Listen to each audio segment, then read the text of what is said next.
Atlantic మహాసముద్రంలో మునిగిపోయి సముద్ర గర్భంలో ఉన్నటువంటి టైటానిక్ శకలాలను చూసేందుకు ముగ్గురు టూరిస్టులతో పాటు ఓ మినీ జలాంతర్గామి ఇద్దరు క్రూతో బయలుదేరడం జరిగింది. బయలుదేరిన తర్వాత ప్రమాదం జరిగి వారు 5గురు కూడా సజీవ సమాధి అవ్వడం జరిగింది. ప్రస్తుతం అసలు సబ్మెరైన్ తాలూకా పనితీరు ఏ విధంగా ఉంటుంది, ప్రమాదం సంభవిస్తే ఎలా తప్పించుకోవచ్చు, ఇవి అన్ని అంశాలకు సంబంధించి మనతో మాట్లాడడానికి కుర్సురా సబ్మెరైన్ క్యూరేటర్, అలాగే ఈయన కూడా సబ్మెరైన్లో సుదీర్ఘ కాలం పాటు పనిచేసినటువంటి అనుభవం ఉంది, ఫణిరాజ్ మనతో పాటు ఉన్నారు. మాట్లాడదాం. అసలు సార్, ప్రమాదం జరిగింది కదా, చూసారా, గమనించారా? అసలు ప్రమాదం ఎందుకు జరిగిందని మీరు కన్క్లూజన్కి వస్తారు? అంటే ఇప్పుడు Titan submersibles is not a submarine. Titan submersible అన్నది అది అండర్ వాటర్ ఎక్స్ప్లోజర్ గురించి వాడేది, రీసెర్చ్ గురించి వాడేది. అలాంటిది దీన్ని ఒక అండర్ వాటర్ టూరిజం లాగా వాడడం జరిగింది, లైక్ స్పేస్ టూరిజం లాగా. అందులో ఏంటంటే ఒక 5గురిని తీసుకొని వెళ్ళి 5గురితో పాటు వెళ్ళి ఈ టైటానిక్ అక్కడ అది దగ్గర దగ్గర 3800 మీటర్లు అడుగును మునిగిపోయిన టైటానిక్ షిప్ని చూడడానికని వెళ్ళారు వీళ్ళు. అంటే వీళ్ళు ఏంటంటే అందులో ఉన్నది ట్రైన్డ్ పర్సన్ ఒక్కరే, మిగతా వాళ్ళు అందరూ కూడా అన్ట్రైన్డ్. వాళ్ళకి అసలు ఈ ఒకళ్ళు ఏమన్నా జరిగితే ఎస్కేప్ అయ్యే సిస్టమ్ కానీ ఏం తెలియదు వాళ్ళకి. కానీ వాళ్ళు తీసుకెళ్ళడం సమ్వేర్, ఇది వెళుతూ మధ్యలో ఎక్కడ జరిగింది అంటే ఇది 7 to 8 hours జర్నీ టూర్. యాక్చువల్గా అంతసేపు ఉండదు. యాక్చువల్గా 7 to 8 hours తాలూకా జర్నీ. ఇది వెళుతూనే 1.5 hour 145 minutes లోపు దాని తాలూకా కమ్యూనికేషన్ అంతా కట్ అయిపోయింది. అంటే ఆ టైంకే జరిగిపోయింది అంతా. It's not explosion, it's implosion. Explosion అన్నది పేలి ఎక్స్ప్లోడ్ అయ్యి బయటకు వస్తుంది. ఇది ఇంప్లోషన్ అంటే due to external pressure, extreme external pressure తోటి ఇది నొక్కుకుపోయింది. ఇప్పుడు మన కోడిగుడిని నొక్కేస్తే ఎలా ఉంటుందో ఆ విధంగా అండర్ వాటర్కి వెళ్ళేసరికి ఎక్స్ట్రీమ్ ప్రెషర్ యాక్ట్ అవుతుంటుంది ఆన్ ద టైటాన్ సబ్మర్సిబుల్ మీద. ఆ ప్రెషర్ తోటి ఇది ఎక్స్ప్లోడ్ కాకుండా ఇంప్లోడ్ అయింది. ఎక్స్ప్లోడ్ అంటే ఇంప్లోడ్ అనేది ప్రెషర్ తోటి, ఎక్స్టర్నల్ ప్రెషర్ తోటి ప్రెస్ అయిపోవడం. ఆ విధంగా అది జరిగి ఉండొచ్చు. సిగ్నలింగ్ వ్యవస్థ ఎలా ఉంటుంది? అప్పటికప్పుడు సమాచారం క్షేమంగా ఉన్నామనే సమాచారం పైన ఉన్నటువంటి కంట్రోల్ రూమ్కి అందించేటువంటి సిగ్నలింగ్ వ్యవస్థ ఎలా పనిచేస్తుంది, ఎలా ఉంటుంది? ఇప్పుడు మన కుర్సురా సబ్మెరైన్ తీసుకుందాం. ఇందులో కూడా అండర్ వాటర్లో ఉండగా మనం ఏ కమ్యూనికేట్ చేయలేం. సర్ఫేస్కి వచ్చి లేదా 9 మీటర్స్కి వచ్చి మనం కమ్యూనికేట్ చేసి మళ్ళీ కిందకి వెళ్ళిపోతాం. అదేవిధంగా దీనికి కూడా, బట్ దీంట్లో ఉన్న సమ్ ఎక్స్టర్నల్ సెపరేట్ సిస్టమ్ వల్ల వీళ్ళు కమ్యూనికేట్ చేయొచ్చు. ఎవరి 15 to 20 minutes కమ్యూనికేట్ చేసినట్టుగా చెప్తున్నారు. 1.5 hour 2 hours తర్వాత కమ్యూనికేషన్ లేకుండా పోయింది. అంటే ఇది డెప్త్ చేంజ్ అవుతున్నప్పుడు ప్రెషర్ పెరుగుతుంటుంది.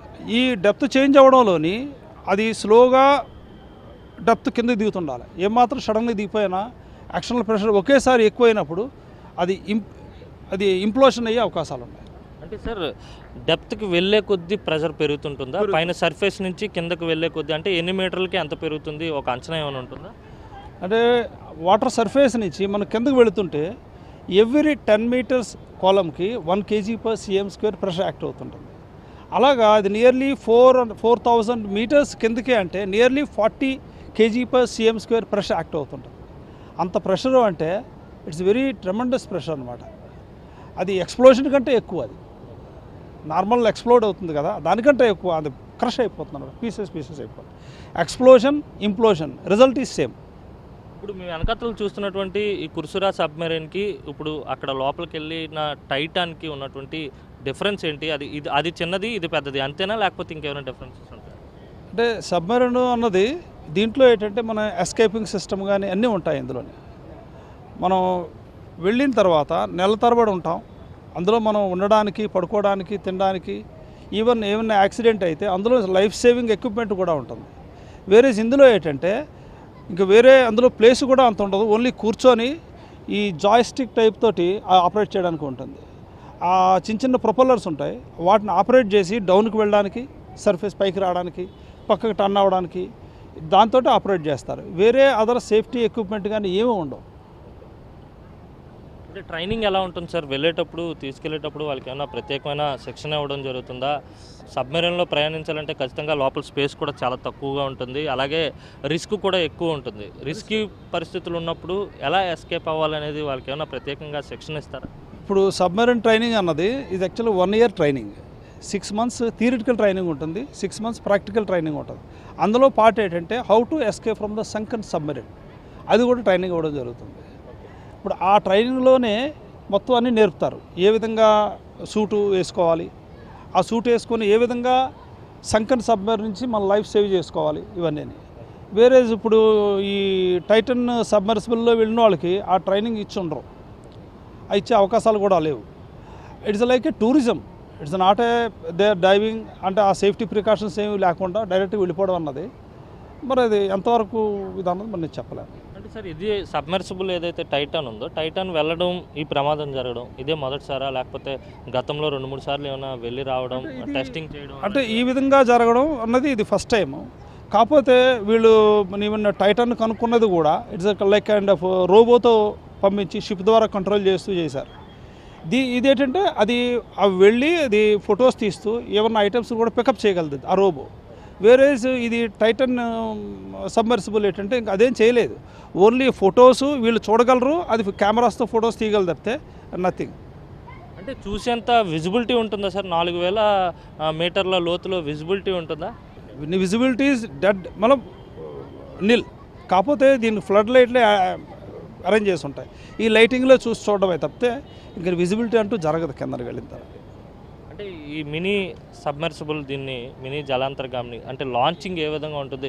డైరెక్ట్గా దాని అంతటా అదే బెర్త్ నుంచి లాంచ్ అవుతుందా, లేకపోతే దాన్ని తీసుకెళ్ళి ఏమైనా లాంచ్? ఇది లాంచింగ్ ఎలాగంటే ఇది లాంచింగ్ ప్యాడ్ ఉంటుంది, ఆ ప్యాడ్ అంతాను లాంచింగ్ ప్యాడ్ అంతా షిప్లో తీసుకెళ్ళి ఎక్కడైతే వీళ్ళు డైవ్ చేయాలనుకున్నారో ఆ లాంచింగ్ ప్యాడ్తో పాటు దాన్ని సీలో దించుతారు.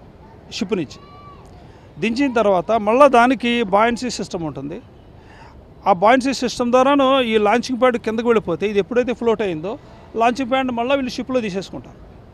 దెన్ ఈ ఏదైతే టైటన్ సబ్మర్సిబుల్ ఉందో దాంట్లోకి మళ్ళీ వాటర్ ఫిల్ చేసుకొని దెన్ ఇట్ టేక్స్ డౌన్. కిందకు వెళ్ళిన తర్వాత ఈ డెప్త్ కంట్రోల్ చేసుకుంటూ స్లోగా కిందకు వెళతారు. కిందకు వెళుతున్నారు అంటే they have to switch on the lighting.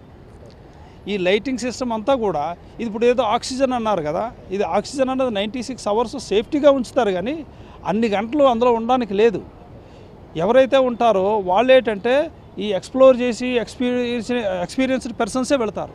కానీ ఇప్పుడు వెళ్ళింది ఏంటంటే జనరల్ నార్మల్ టూరిస్ట్.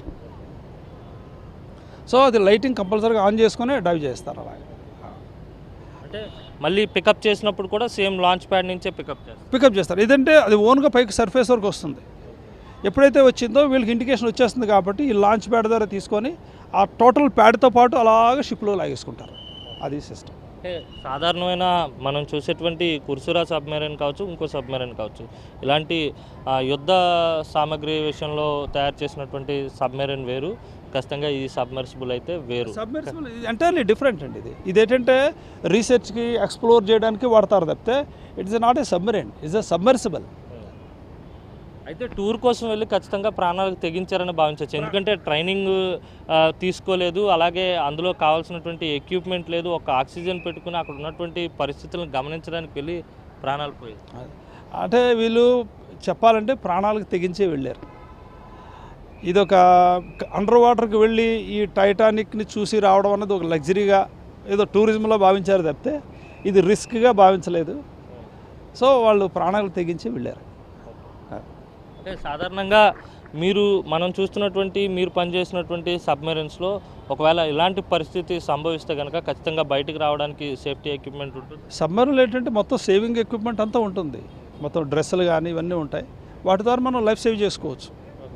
అంటే మరి వీరు కూడా అది క్యారీ చేసి ఉంటే బయటకు అంత పెద్దది కాదు కదా, ఇది ఓన్లీ 22 feet లెంగ్త్ది. అందులో 5 కూర్చోవడం కూడా కంజెస్టెడ్గా కూర్చోవలసిందే, అంత పెద్ద ప్లేస్ కూడా లోపల రాదు. అంటే నిత్యం ఇలాంటి సబ్మర్సిబుల్లో వెళ్ళేటువంటి టూరిస్టులకు కావచ్చు, లేకపోతే ఎక్స్ప్లోర్ చేయాలనుకునే వారికి కావచ్చు, ఇది ఖచ్చితంగా చాలా విషాదాన్ని కలిగించే అంశంగా ఇది మరి అంటే చాలా బాధాకరం. ఇప్పుడు వాళ్ళు వెళ్ళి వచ్చుంటే ఇంకా ఇంతకుముందు వీళ్ళు వెళ్ళి చూడడం అన్నీ జరిగాయి, కాకపోతే ఏంటంటే ఈసారి ఏంటంటే ఇది కార్బన్ ఫైబర్తో తయారు చేసింది, మోర్ స్ట్రాంగ్ దెన్ మెటల్ అని చెప్పేసి అన్నారు. కానీ how extent it can with stand అన్నది అది పరీక్షలు చేస్తేనే కానీ తెలియదు. ఇప్పుడు అవి ఆ శకలాలు కానీ ముక్కలు కానీ బయట తీసి టెస్ట్ చేసి చూస్తారు వాళ్ళు. అంటే ప్రతి 15 నిమిషాలకు ఒకసారి ఈ సబ్మెర్సిబుల్ నుంచి సిగ్నల్ బయట ఉన్నటువంటి కంట్రోల్ రూమ్కి పంపించే వ్యవస్థ. సిగ్నల్ అంటే it's only just kind of beep. ఆ సౌండ్ అది అటువంటిది వస్తే కానీ is not like a speaking or something. వాళ్ళు ఏంటంటే 15 to 20 minutes మధ్యలోని it's they are safe, they are on the job అని తెలుసుకోవడం కోసమే. కానీ no verbal communication or something అది ఆ విధంగా వస్తుంది. ఈవెన్ ఇప్పుడు మధ్యలో సౌండ్స్ వచ్చాయి అని చెప్పేసి అంటున్నారు కదా, ఆ సౌండ్స్ ఏమైనా అవ్వచ్చు. ఇది యాక్చువల్గా ఏంటంటే దిగినప్పుడు 1.5 hour 2 hours లోపున ఏదైతే ఈ కమ్యూనికేషన్ కట్ అయిందో అప్పుడే జరిగి ఉండొచ్చు ఇది. లేదంటే ఏదో విధంగా వాళ్ళు కమ్యూనికేట్ చేయడం, బీప్ సౌండ్ సంథింగ్ ఏదో కమ్యూనికేట్ చేయదురు. సో ఇది సడన్గా దిగిపోవడం. ఎందుకంటే దిగేటప్పుడు కూడా స్లోగా స్టెప్ బై స్టెప్ దిగాలి కిందకి, స్లోగా డౌన్గా. అది ఫాస్ట్గా దిగిపోయి ఉండొచ్చు. ఆ ప్రెషర్ ఒకేసారి యాక్ట్ అయ్యి. అంటే ఖచ్చితంగా అంత లోతుకు వెళ్ళి అక్కడ ఉన్నటువంటి పరిస్థితులను ఎక్స్ప్లోర్ చేసే క్రమంలో వీరంతా కూడా అన్నిటికీ సిద్ధపడే ఉంటారు కదా. ఆ తయారు చేసే ఆ సబ్మెర్సిబుల్ కూడా ఖచ్చితంగా అంతటి ప్రెజర్ని తట్టుకునేలా కూడా తయారు చేస్తారు కదా. ఎందుకు ఈ ప్రమాదం? ఎందుకంటే 400 మీటర్లు వెళ్ళాలి అనేది ముందే వాళ్ళకి తెలుసు. అక్కడ ఉన్నటువంటి పరిస్థితులను కూడా ముందే అంచనా వేస్తారు. దానికి తగ్గట్టుగానే ఆ మెటల్ కానీ ఆ తయారీ విధానం కానీ ఉండాల్సి ఉంటుంది కదా. ఎందుకు ఈ ప్రమాదం? అంటే ఇంతకు ముందు కూడా వెళ్ళారు వీటిల్లోని. కాకపోతే ఏంటంటే ఈసారి సమ్ మిస్టేక్ హ్యాపెండ్. అది మెటీరియల్ ఫెయిల్యూరా, వీళ్ళు ఆపరేషన్ చేసిన ఫెయిల్యూరా అన్నది మనం ఇప్పుడు చెప్పలేం. అంటే సాధారణంగా సబ్మెరైన్ అనేది లోపలికి అంటే డెప్త్కి వెళ్ళే కొద్దీ ఎంత వేగంతో ప్రయాణిస్తుంది? ఈ సబ్మెర్సిబుల్ ఎంత వేగంతో? ఇది మ్యాక్సిమమ్ 2 nautical miles ఆ స్పీడ్లో వెళుతుంది. ఇది 2 nautical miles అంటే 1 nautical mile is 1.85 kilometers, nearly 2 kilometers వేసుకోవచ్చు. అలాగా ఆ స్పీడ్లో 2 nautical mile స్పీడ్లోనే వెళ్తుంది. అది అంతకన్నా స్పీడ్ వెళ్ళలేదు. ఎందుకంటే దానికన్నా ఉండే ప్రొపల్లర్ సిస్టమ్ కూడా అదే కెపాసిటీతో ఉంటుంది. సో వేరే సబ్మెరైన్స్ అంటే ఇది 60s టెక్నాలజీ కాబట్టి మ్యాక్సిమమ్ 9 nautical milesలో వెళుతుంది, 15.5 nautical milesలో వెళుతుంది. అది వేరే న్యూ క్లాస్ ఆఫ్ సబ్మెరైన్స్ ఏంటంటే 25 to 30 అలా పెరుగుతుంది. ఇది టైటన్ సబ్మెర్సిబుల్ ఏంటంటే ఓన్లీ 2 nautical miles ఆ స్పీడ్లో అవర్కి. అంటే ఖచ్చితంగా వారు దగ్గరికి చేరుకునే లోపే ఈ ప్రమాదం సంభవించిందని భావించారు. దగ్గర అంటే అది చేరుకోవడం అన్నది మినిమం 2 hours పడుతుందని చెప్పేసి అన్నారు. అంటే చేరుకునే లోపునే ఇది జరిగింది.